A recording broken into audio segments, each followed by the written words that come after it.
Hello everyone, Tyron here from Tight Fitness Solutions. I want to talk to you today and give you a little bit of a mini course about blood pressure, elevated blood pressure, stress response, and also some natural solutions as well too. So I want to introduce you to how vitamin C works for the brain, where we can get it from, the difference between coffee and caffeine, and an organic mushroom spore called Ganoderma Lucidum, and how they can all affect your neurology, mental performance, and also help regulate blood pressure and clear up a few misconceptions.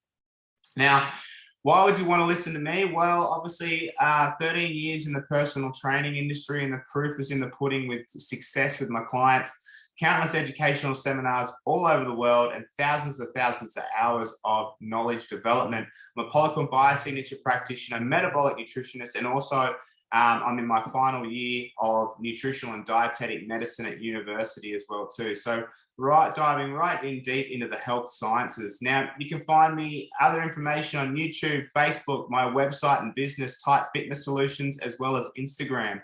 So you'll be able to see everything that I do in health and wellness, from injury rehabilitation, strength performance, athletic development, and also injury rehabilitation. So I always like to start these little mini courses off with some motivation and mindset of how we can actually improve our health and physical wellness, improving our performance, and we can do that by opening our mind up to new possibilities. And Eleanor Roosevelt said, with the new day comes new strength and new thoughts.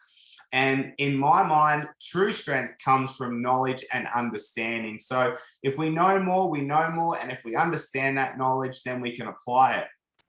So talking of blood pressure, I want to talk about the difference between coffee and actual caffeine, and the difference between the two. What's actually in coffee? Yes, coffee does contain caffeine, but coffee also contains a whole bunch of other nutrients and antioxidants and things that are actually going to help support long-term stabilization of blood pressure. Now, caffeine itself does give a short-term effect on the elevating of the sympathetic nervous system, increases vasoconstriction, which will increase your blood pressure.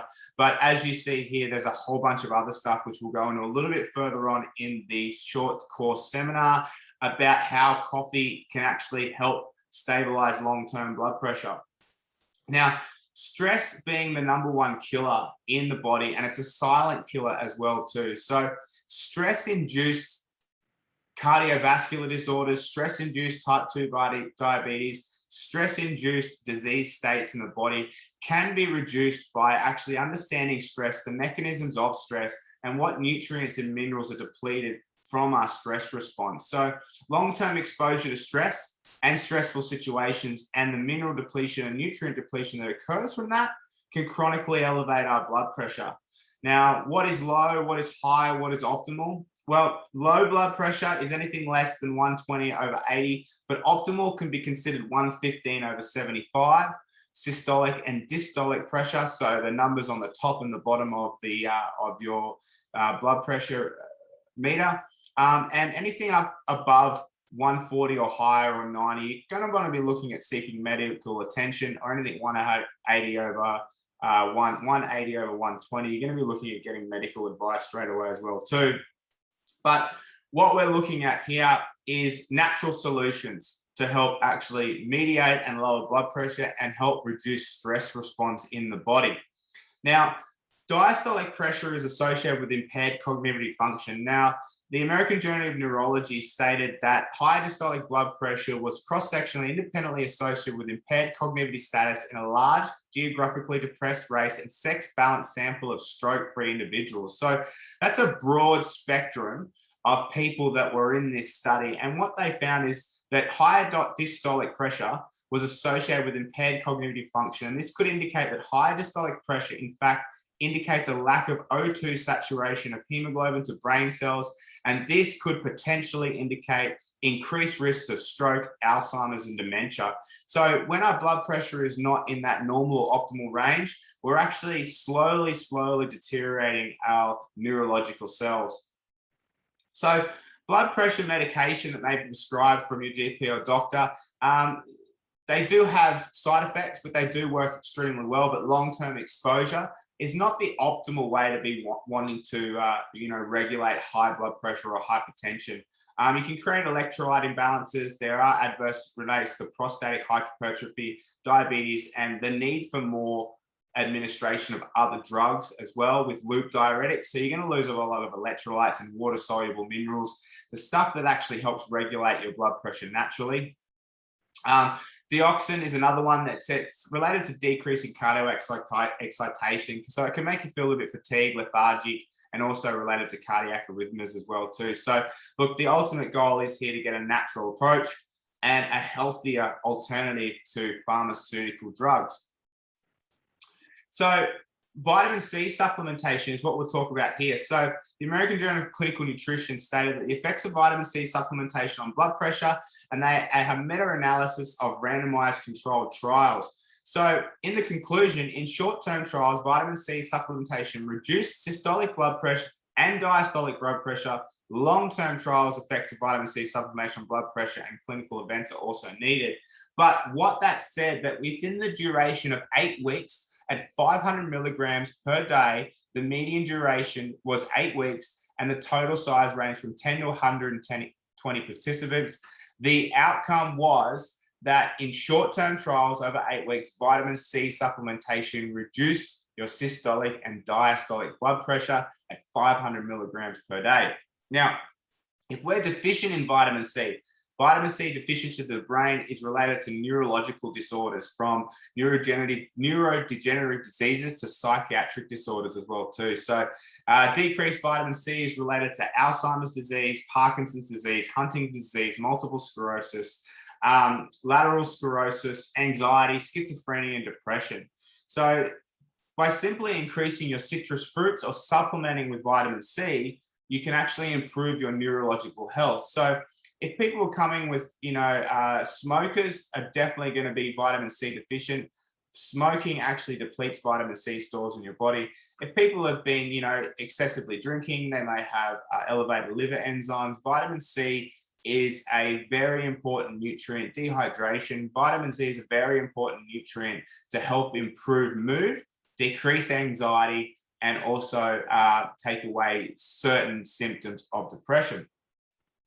Now, also what we've got here is Ganoderma Lucidum. So Ganoderma Lucidum is an ancient Chinese mushroom that has numerous health effects and hundreds and hundreds and hundreds of published studies from vitro to vivo, so in petri dish, to animal studies to also human trials. So there's a lot more human studies coming out now, but that's where research starts. It has to be proven first in a petri dish. It has to be proven then in an animal model, and then it has to be proven into human models. And now we're actually getting a lot more human studies coming out relative to actually human health. Now, what we've got here is in the Journal of Hypertension, the effects of Ganoderma Lucidum polysaccharide peptides as an antihypertensive, anti-lipid, antioxidant, anti-inflammation in high-risk patients of atherosclerosis. Now, what we're looking here is the conclusion was the administration of polysaccharide peptides of Ganoderma Lucidum for 3 months in high-risk patients with hypertension can reduce the blood pressure within normal range, improve total cholesterol levels, and significantly play a role as an anti-inflammation and antioxidant in cardiovascular disease. So very, very, very super powerful. Something that you can incorporate very simply into your daily routine, along with a little bit of vitamin C, and I'm going to show you how. Now, the reason being is ganodermic acids may lower blood pressure and decrease LDL cholesterol, which is your bad cholesterol, because of the certain amino acids that it contains. Now, what we've got in ganodermic acids, we've got a bunch of amino acids. Now, arginine is related to heart and blood vessel conditions, coronary artery disease, high blood pressure, myocarditis, and inflammation of the heart. Tryptophan helps make serotonin and melatonin, and it helps the liver produce and the manufacture of B3 niacin, and that also lowers LDL cholesterol.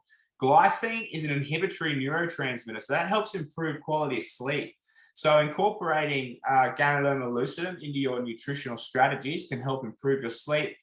L-alanine, a source of energy for muscle tissue. So as we go back here, we've got provides more energy and vigor, boosts stamina, rejuvenates, clears skin, oxygenates the body, natural detoxification, mental alertness, supports the immune system, improves body's healing capacity, supports the quality of sleep, and supports circulation. Now, how it does that is because of all these amazing amino acids that it contains. Glutamatic acid, a very important energy source for the brain, so it can improve your mental alertness. Methionine treats liver disorders and viral infections. Leucine increases human growth hormone and controls blood glucose. So human growth hormone is very, very important to maintain through longevity of your life, to help maintain muscle tissue. So the more muscle tissue we have, we can decrease sarcopenia. Sarcopenia is related to osteoporosis and bone degenerative diseases and muscle degenerative diseases as well. Tyrosine improves mood, helps with depression and anxiety, and phenylalanine improves ADHD and alcohol withdrawal. So incorporating this amazing mushroom with vitamin C can definitely help you improve your mental alertness, your mental mood, help reduce symptoms of depression, help reduce anxiety, help you sleep, and all in all, help you rejuvenate your body.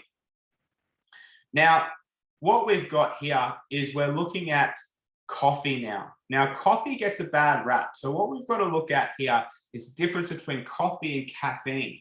So caffeine itself will actually have a short-term effect on your sympathetic stimulation of your nervous system, will actually increase your blood pressure. It's an inotropic effect, so it increases your baroreflex activation, which actually increases constriction of your heart, which increases your blood pressure. But what we've actually got in coffee is we've got caffeine, yes, but we've also got cholinergic acid, ferulic acid, melanodins, trigonelline, and caffeine and polyphenols. Now, these are the main components, which, as you can see here, which actually decrease blood pressure through their inhibition of vascular protection of oxidative stress. It increases the production of nitric oxide. So nitric oxide is a vasodilator. So it helps your blood run thinner and more smoothly through your capillaries and your arteries. It increases the level of bactericides in the gut microbiota. So the polyphenols in there are actually antibacterial in organic coffee. The ferulic acid increases nitric oxide bioavailability, which increases vasodilation, which decreases your blood pressure as well. And if you look at the cholinergic acid, it's an angioconverting enzyme inhibition compound. So cholinergic acid actually helps decrease blood pressure through vasodilation and antidiuretic hormone suppression. So it's actually helping improve those vasodilation, helping to decrease the tuboglomerular feedback of the kidneys. So it's helping you maintain a healthy fluid retention as well too. So looking at those, you can increase diuresis, which actually, if you're healthily creating diuresis, you can actually maintain your sodium, potassium levels effectively, and that will actually help maintain healthy blood pressure. Now, what we've got here is a study by the Current Hypertension Reports in Springer. And the summary was moderate and habitual consumption of coffee, 1 to 3 cups a day, does not adversely affect blood pressure in most people, including those with arterial hypertension. So coffee itself gets a bad rap. It really does get a bad rap when I hear people saying, oh, I'm giving up coffee, I'm giving up caffeine. Now, caffeine essentially is different. Giving up caffeine is good, but coffee itself has multiple health benefits, as proven here with the polyphenols, the cholinergic acid, and helping maintain a stable blood pressure. Now, when we look at the life cycle of coffee, we've got to understand the coffee and the components of it. It's not so much the coffee, it's the way that it's produced. So a lot of coffee in Australia is sprayed with pesticides, it's shipped from overseas, and it's not organic. So what we've got to look for is the difference between the harvesting of the coffee cherry to the green coffee bean, the roasting process to when we actually get it as coffee. Now, the longer coffee is exposed to oxygen, it oxidizes. So what happens there? It actually loses all of its healthy effects, because oxidization helps basically removes oxygen from the compound. So we're losing things like the antioxidants, the polyphenols, the cholinergic acid. We're losing those components which make coffee so healthy. So what we're looking at here is incorporating healthy products. Now, what we've got here is Organo Gold do an amazing product, an organic coffee that is actually infused with Ganoderma Lucidum. So what you're getting is you're getting the health benefits of coffee in the way that it's produced, shipped, and handled. And you're also getting it infused with organic Ganoderma Lucidum. So the cholinergic acid, the quinolic acid, the caffeinic acid actually is higher quality due to the shipping, the processing, and the packaging of the product. So you're getting a higher antioxidant profile. It's not being oxidized as much between the coffee cherry to the actual roasting to your cup. Now, also what we're looking at here is we're looking at other benefits of coffee and Ganoderma. So look, coffee and liver disease is proven to improve liver enzyme function. The anti-effects of the triptidines from Ganoderma Lucidum in human prostate cancer has proven effective. And also the Ganoderma Lucidum is also related to anti-aging. So look, improved exercise performance, improved vigor, boosting your stamina, provides more energy, supports circulation, improves blood pressure, improves body's healing capacity. Look, for me, it's a no-brainer to incorporate a beautiful, healthy, tasting product.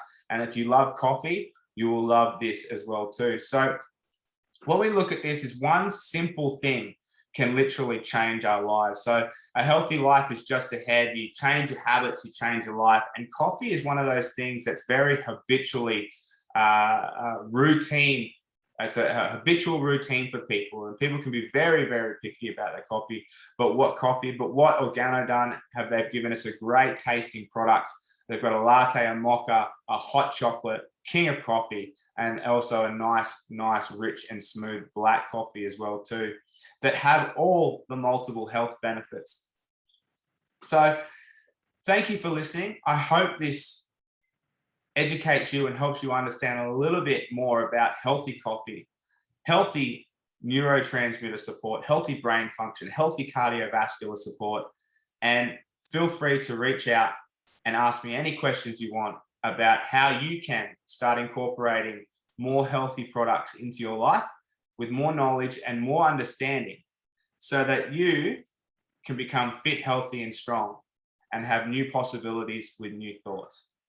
Have a lovely day.